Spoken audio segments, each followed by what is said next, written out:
Hello student, आप सब लोग कैसे हो। मुझे उम्मीद है कि आप बहुत अच्छे होंगे और बहुत अच्छे तरीके से बेहतरीन तरीके से तैयारी भी कर रहे होंगे। और क्योंकि आपका जो एग्ज़ाम 16 फरवरी को हिंदी का पेपर है, तो उसकी तैयारी आपको बहुत अच्छे से करनी है। क्योंकि 100 मार्क्स हैं, 100 नंबर का जो पेपर होगा आपका, उसमें आपको 90 नंबर कैसे लाने हैं वो यहाँ पर आपकी तैयारी करवाई जाएगी। तो आज की जो हमारी क्लास है, class 12th Hindi UP board 2023, यहाँ पर फुल मॉडल पेपर की तैयारी कराई जाती है। और इसमें आपको फुल मॉडल पेपर में ऐसी कोई भी चीज़ नहीं होगी जो आपकी इसमें से बचेगी। हर चीज़ इसमें मिलेगी, जीवन परिचय मिलेगा, गद्यांश पद्यांश मिलेंगे, और इसमें संस्कृत वाला जो पार्ट होता है वो भी आपको मिलेगा। हर चीज़ यहाँ से आपको करवाई जाएगी, कैसे भी करवाई जाए, चाहे ट्रिक के माध्यम से आप सीख लें, चाहे रट्टा लगा के सीख लो, जैसे आपको सीखना है वो आपको सीखना है। यही पेपर आपके एग्ज़ाम में आएगा, यहाँ से क्वेश्चन आपको बहुत ज़्यादा मिलेंगे। तो इसलिए आप हमारा जो चैनल है, कौन सा चैनल है हमारा, देव एग्जाम स्टडी जो हमारा चैनल है, उसे आप सब्सक्राइब ज़रूर कर लें।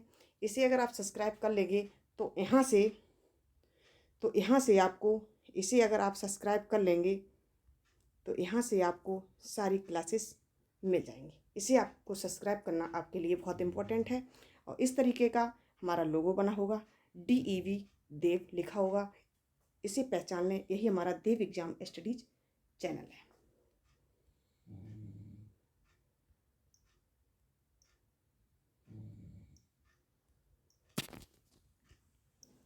तो देखते हैं नेक्स्ट कि शिक्षा का उद्देश्य निबंध के लेखक हैं। फर्स्ट क्वेश्चन हमारा है, शिक्षा का उद्देश्य निबंध के लेखक हैं, कौन हैं। भारतेंद्र हरिश्चंद्र, शंपूरानंद सेकेंड, थर्ड हमारा है मोहन राकेश, फोर है हमारा रामकृष्ण दास। तो आपको इनमें से 4 ऑप्शन आपके ये रहे, आप बताइए इनमें से करेक्ट आंसर कौन सा होगा। शिक्षा का उद्देश्य निबंध के लेखक हैं भारतेंद्र हरिश्चंद्र, शंपूरानंद, मोहन राकेश, रामकृष्ण दास। बताएं फटाफट इसमें करेक्ट आंसर कौन सा होगा। शिक्षा का उद्देश्य, तो आप ये समझ जाएं कि शिक्षा का उद्देश्य निबंध के लेखक हैं, वो कौन है हमारे,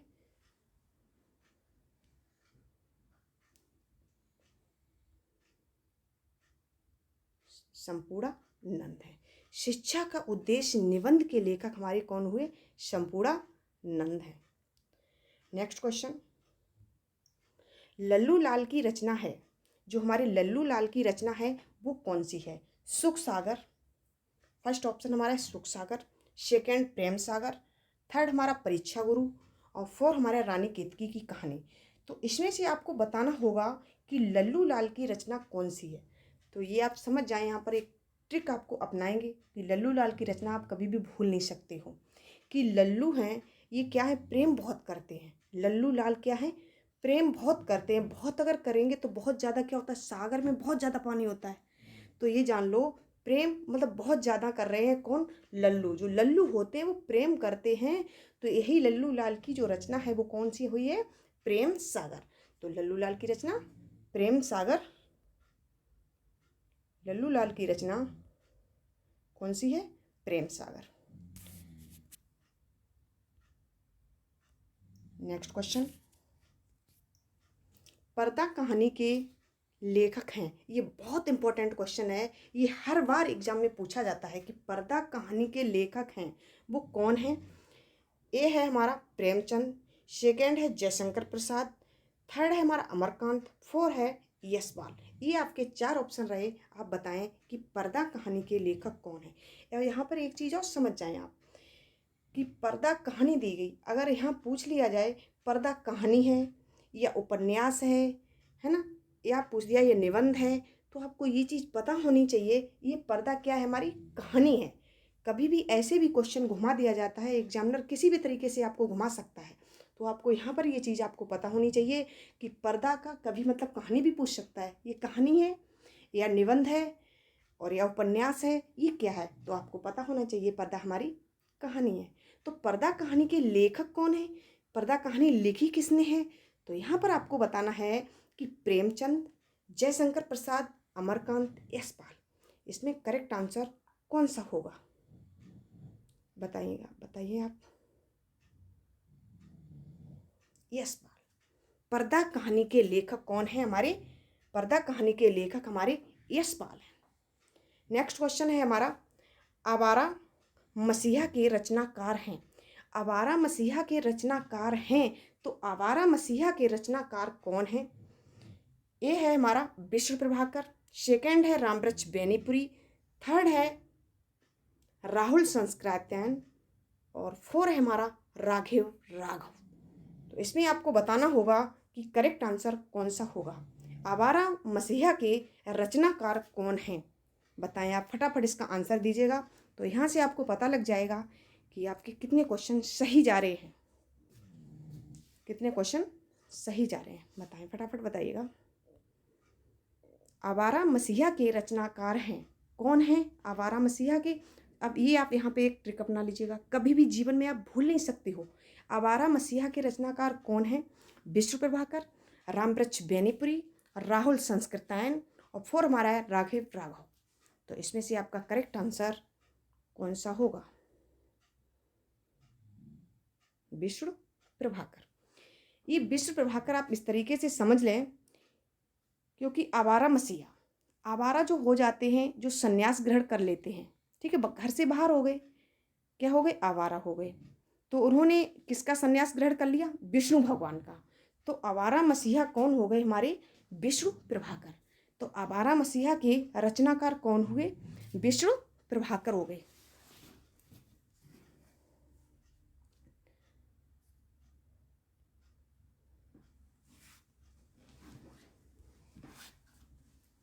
नेक्स्ट क्वेश्चन, वाणभट्ट की आत्मकथा के लेखक हैं।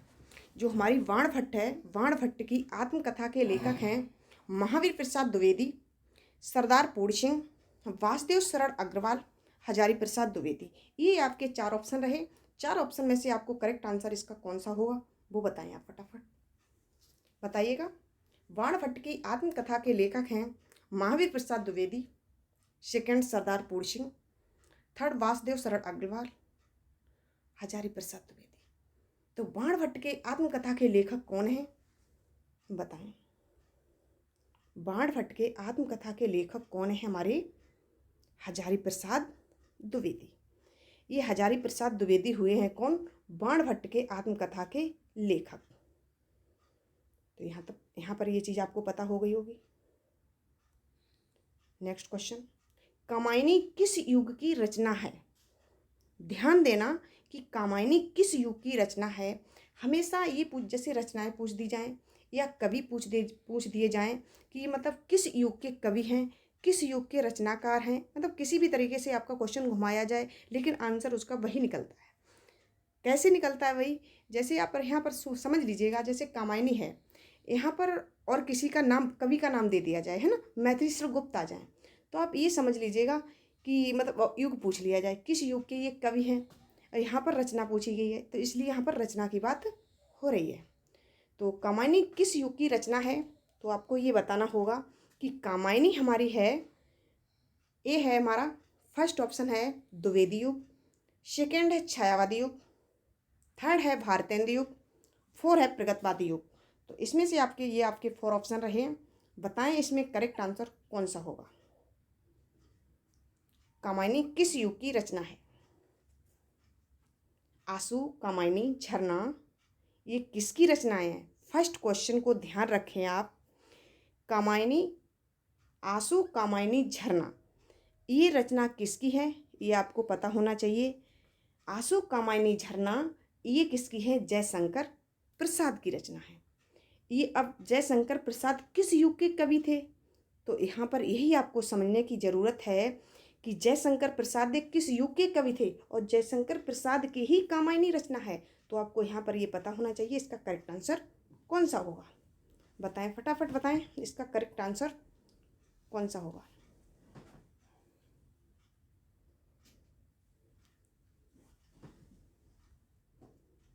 इसका करेक्ट आंसर आपको छायावादी युग, क्योंकि जयशंकर प्रसाद छायावादी युग के कवि हैं, तो कामायनी जयशंकर प्रसाद की रचना हुई है, तो इसलिए कामायनी किस युग की रचना है? तो छायावादी युग की रचना है। और अभी तक अगर आपने हमारे चैनल को सब्सक्राइब नहीं किया है तो उसको आप ज़रूर सब्सक्राइब कर लीजिएगा। ये आपके लिए बहुत इम्पोर्टेंट है, इसे आप ज़रूर सब्सक्राइब कर लें। और इस तरीके का लोगो बना होगा हमारा DEV देव, और ये हमारा चैनल नेम है देव एग्ज़ाम स्टडीज़। इसे अगर आप सब्सक्राइब कर लेंगे तो यहाँ से आपको सारी क्लासेस मिल जाएंगी, कोई भी क्लास आएगी आपकी नोटिफिकेशन वो आपको मिलता रहेगा।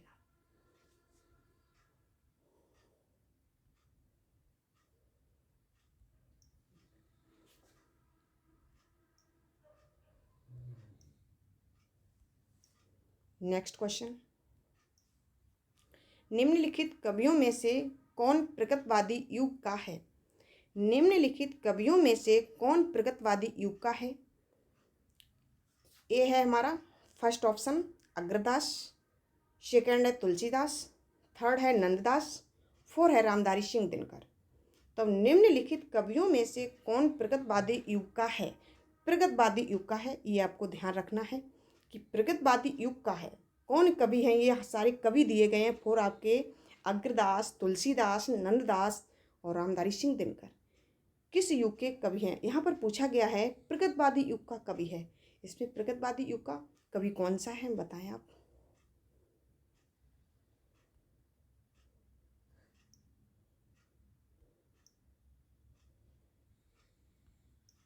प्रगतवादी युग का कवि है हमारा कौन सा? अग्रदास। ये अग्रदास हैं, ये प्रगतवादी युग के कवि हैं। और हमारा नेक्स्ट क्वेश्चन है, तार सप्तक का प्रकाशन वर्ष है। तार सप्तक का प्रकाशन वर्ष कब है? ये आपको पता होना चाहिए। ये क्वेश्चन बहुत बार एग्जाम में पूछा गया है और ये क्वेश्चन आपके ये समझ लो एग्जाम में रखा ही है। तो आपको ध्यान देना है कि तार सप्तक का प्रकाशन वर्ष कब, मतलब कब स्टार्ट हुआ था ये तार सप्तक का प्रकाशन।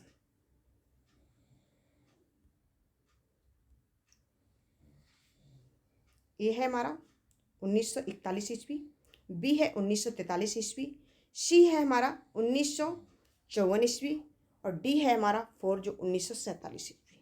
बताएं, ये 4 ऑप्शन आपके रहे हैं, इसमें इसका करेक्ट आंसर कौन सा होगा? तार सप्तक का प्रकाशन वर्ष है 1941 ईस्वी, 1943 ईस्वी, 1954 ईस्वी और 1947 ईस्वी। तो करेक्ट आंसर इसका कौन सा होगा बताएं। इसमें इसका करेक्ट आंसर 1943 ईस्वी। तार सप्तक का जो प्रकाशन हुआ था वो 1943 ईस्वी में हुआ था। तो ये क्वेश्चन आपके लिए बहुत इंपॉर्टेंट है, ये ध्यान देना। तार सप्तक का प्रकाशन और एक ये जो क्वेश्चन छायावादी युग वाला, ये क्वेश्चन हर बार एग्जाम में आ रहा है, तो इसलिए इन क्वेश्चनों को अच्छे से कंप्लीट करना होगा। कैसे आप करेंगे वो ट्रिक के माध्यम से, जिस तरीके से हम बता रहे उस तरीके से आप कर लीजिएगा, चाहे रट्टा लगा के कर लीजिए, कैसे भी आप कंप्लीट करें। और सारी क्लासेस आपको यहाँ से, लेकिन जो क्लास है ये चल रही है ना, ये आपको स्टार्टिंग से लेकर एंड तक जब आप पूरा देखोगे तभी आपको हर चीज़ इसमें समझ में आएगी, नहीं तो ऐसे कुछ भी समझ में नहीं आ सकता है। ठीक है ना? तो देखते हैं नेक्स्ट क्वेश्चन। द्विवेदी युग की रचना नहीं है। तो यहाँ पर आपको बताना होगा कि द्विवेदी युग की रचना नहीं है तो हमारी कौन सी ऐसी है जो द्विवेदी युग की रचना नहीं है। पहले हम समझेंगे कि द्विवेदी युग की जो रचना होती है वो कौन कौन सी है हमारी, तो उसमें से जो अलग होगा वो हमें पता लग जाएगा, इसमें वो नहीं है। तो बताएं आप सब लोग कि द्विवेदी युग की रचना नहीं है। प्रिय प्रवास, साकेत, थर्ड है हमारा भारत भारती, फोर हमारा कामायनी। तो ये आपके 4 ऑप्शन रहे, बताएं इसमें करेक्ट आंसर कौन सा होगा। द्विवेदी युग की रचना नहीं है। प्रिय प्रवास, साकेत, थर्ड भारत भारती और 4 हमारा है कामायनी।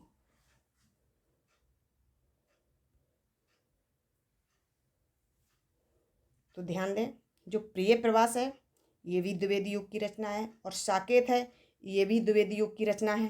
प्रिय प्रवास भी है, साकेत भी है और भारत भारती भी है। ये जो तीनों रचनाएं हैं ये किसकी हैं? द्विवेदी युग की रचनाएं हैं। ध्यान देंगे, और इसमें नहीं की बात पूछी गई है, द्विवेदी युग की रचना नहीं है, वो हमारी कौन सी नहीं है? तो इसमें से आपका करेक्ट आंसर कौन सा होगा बताएं आप। द्विवेदी युग की रचना नहीं है तो इसका करेक्ट आंसर हमारा कौन सा होगा? कामायनी। अभी कामायनी वाला क्वेश्चन आप पढ़ चुके थे। कामायनी किस युग की रचना है? वो हमारी छायावादी युग की रचना है। तो यहाँ पर द्विवेदी युग की रचना नहीं है। नहीं के लिए क्वेश्चन पूछा गया था, इसलिए करेक्ट आंसर हमारा कामायनी हुआ। नेक्स्ट क्वेश्चन, निम्नलिखित में से कृति महाकाव्य नहीं है। कौन सी ऐसी कृति है जो महाकाव्य नहीं है? बताएं, आप फटाफट बताएं इसको। कौन सी ऐसी कृति है जो महाकाव्य नहीं है? जैसे रामचरितमानस, साकेत, पद्मावत, मामा। इसमें से बताएं आप, निम्नलिखित में से कौन सी कृति महाकाव्य की नहीं है। और महाकाव्य कौन कौन से हैं वो आपको पता होना चाहिए। यहाँ पे रामचरितमानस, साकेत, पद्मावत, और इसमें कौन सा नहीं है। ये क्वेश्चन बहुत इंपॉर्टेंट है, ध्यान रखें। ये मॉडल पेपर के सारे क्वेश्चन हैं। आपको यहाँ से आपको ये समझ लो कितने आपके आंसर करेक्ट जा रहे हैं वो मुझे कमेंट करके ज़रूर बताएं। इसे भूलना नहीं है, क्योंकि आपको बताना बहुत ज़रूरी है कि यहाँ पर आपकी तैयारी कैसी है। ये आपको जांच कर लेनी है कि मेरे क्वेश्चन कितने सही जा रहे हैं और कितने गलत जा रहे हैं। इसलिए आपको ये क्लास हमारी है ना, वो स्टार्टिंग से लेकर एंड तक जब आप पूरा देखोगे ना, तभी हर चीज़ आपको समझ में आएगी। तो बताएं, निम्नलिखित में से कौन सी कृति महाकाव्य नहीं है। तो महाकाव्य की कौन सी कृति नहीं है? फर्स्ट हमारा रामचरितमानस, सेकेंड हमारा साकेत, थर्ड व पद्मावत, फोर है मामा। तो समझें आप इस चीज़ को। रामचरितमानस ये भी हमारा कौन सा है? महाकाव्य है। ये रामचरितमानस ये भी महाकाव्य, ये साकेत है ये भी महाकाव्य है, पद्मावत है ये भी महाकाव्य है। लेकिन यहाँ पर आपको ध्यान देना है कि यहाँ पर नहीं की बात पूछी गई है। किसकी? जो ये नहीं दिया गया। नहीं में ध्यान रखें, अगर नहीं वाला कोई भी शब्द दिया है उस पर आप अंडरलाइन उसके नीचे ज़रूर कर लें, तो आपको यहाँ पर पता हो जाए। कभी बच्चे ये सोच लेते हैं नहीं वाला नहीं ध्यान देते, है का ध्यान दे देंगे, नहीं का नहीं देते हैं। वही सबसे बड़ी मिस्टेक करते हैं, क्योंकि नहीं पे पहले अंडरलाइन कर लीजिएगा। तो ये आपको यहाँ पर ये पूछा गया है कि महाकाव्य नहीं है, तो पहले हम देखेंगे कौन सी हमारे हैं, और फिर जो हमारा रह जाएगा वही हमारा नहीं है। कैसे? रामचरितमानस हमारा महाकाव्य है, साकेत हमारा महाकाव्य है, पद्मावत हमारा महाकाव्य है। तो अब ये आप बताएंगे आप कि इसमें से करेक्ट आंसर कौन सा होगा। अब तो सभी को पता हो गया होगा ना, बताएं सभी लोग। महाकाव्य नहीं है, ये इसका करेक्ट आंसर होगा कौन सा? मामा। 4 इसका करेक्ट आंसर है। अगर अभी तक आपने हमारे चैनल को सब्सक्राइब नहीं किया है तो उसको आप ज़रूर सब्सक्राइब कर लें, क्योंकि अगर आप इसको सब्सक्राइब कर लेंगे तो यहाँ से आपको सारी क्लासेस मिल जाएंगी। इस तरीके का हमारा लोगो बना होगा, DEV देव, इस तरीके का लोगो होगा, ध्यान देंगे। और ये हमारे चैनल का नाम है देव एग्जाम स्टडीज। इसे आप सब्सक्राइब कर लेंगे तो यहाँ से आपको सारी क्लासेस मिलती रहेंगी, है ना। और ये 12th क्लास की क्लास चल रही है आपकी, तो इसलिए आपको ये कैसे आपको तैयारी करनी है, इसलिए आप हर क्लास को इसको देखिएगा यहाँ पे, क्योंकि टाइम भी बहुत कम रह गया है, क्योंकि आपको 16 फरवरी को आपका एग्ज़ाम है। ये 15-20 मिनट की वीडियो होगी, ज़्यादा देर की नहीं होती है ये। तो आपको इसको देखना बहुत ज़रूरी है। यहाँ पे अपनी तैयारी भी जांच लें कि हमारे क्वेश्चन कितने सही जा रहे हैं, मेरी तैयारी कैसी है। तो यहाँ पर आपको 90 नंबर लाने 100 में से, तो आपके वो कैसे लाने होंगे, तभी तो आपको ये चीज़ें पता होंगी ना। तो इसलिए हमारे चैनल को सब्सक्राइब कर लेंगे तो यहाँ से आपको सारी वीडियो मिलती रहेंगी, सारी जो क्लासेस होंगी वो आपको मिलती रहेंगी, हर सब्जेक्ट की मिलेंगी। और आपको ये क्लास कैसी लगी वो कमेंट करके मुझे ज़रूर बताइएगा।